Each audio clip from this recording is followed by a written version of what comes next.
Mheshimiwa Sikudhani Yasin Chikambu.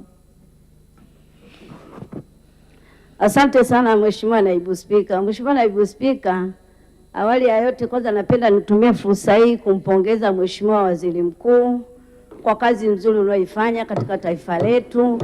Tumekuwa tukishuhudia ukifanya ziara katika mikoa mbalimbali, ziara zenye manufaa, kupita kwa hakiki miradi ya maendeleo, lakini pia kuchochea shughuli za maendeleo. Na sisi tunakukaribisha mkoa wa Ruvuma.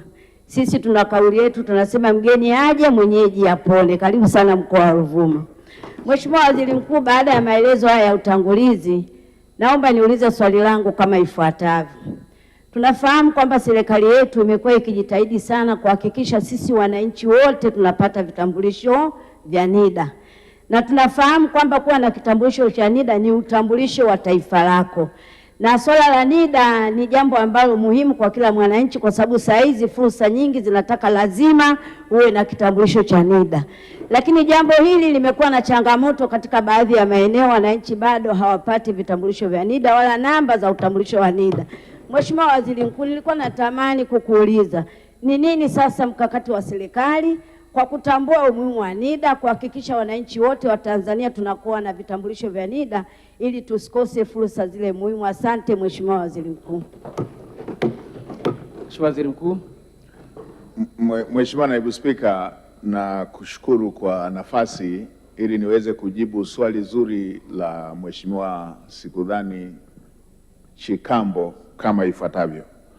Mheshimiwa Naibu Spika, kama nilivyosema katika swali la mifugo, niliwahi kupata heshima ya kuwa waziri wa mambo ya ndani ya nchi, na moja ya jambo ambalo lilikuwa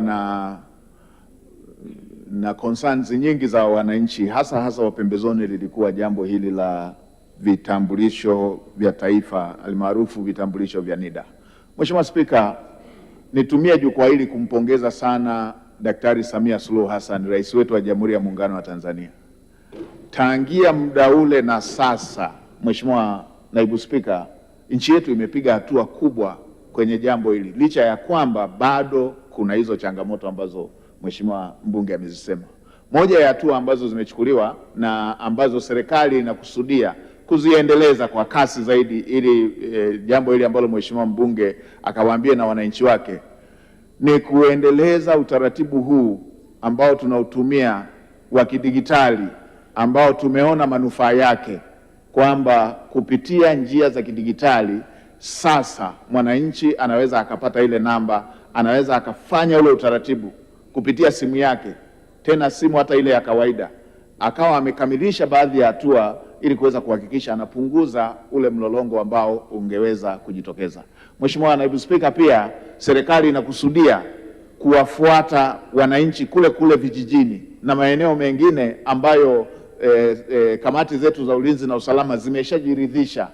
Serikali inakusudia kuanza kutoa namba hizo kwa mkupuo, kwamba kijiji kizima wameshamaliza kufanyiwa taratibu za masuala ya kamati za ulinzi na usalama, masuala ya kuwatambua, basi wanapewa vitambulisho vyao hivyo bila kupata usumbufu mkubwa ambao wamekuwa wakiupata.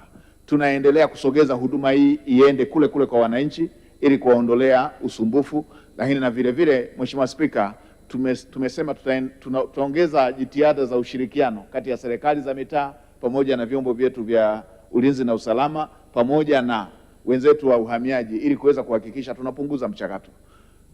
Nitoe rai kwa Watanzania wote, pamoja na nia njema ya serikali ya kutaka Watanzania wapate vitambulisho kwa haraka. Mheshimiwa Naibu Spika, pamoja na ukweli huu kwamba kitambulisho cha taifa sasa ni kila kitu, ndio kitakachokupeleka kwenye mikopo ya elimu, ndicho kitakachokupeleka kwenye utambuzi na kila kitu, niwaombe Watanzania waridhie kwamba vyombo vyetu lazima viendelee kuhakiki kwa kina status za wale wanaotakiwa kupewa vitambulisho vya taifa.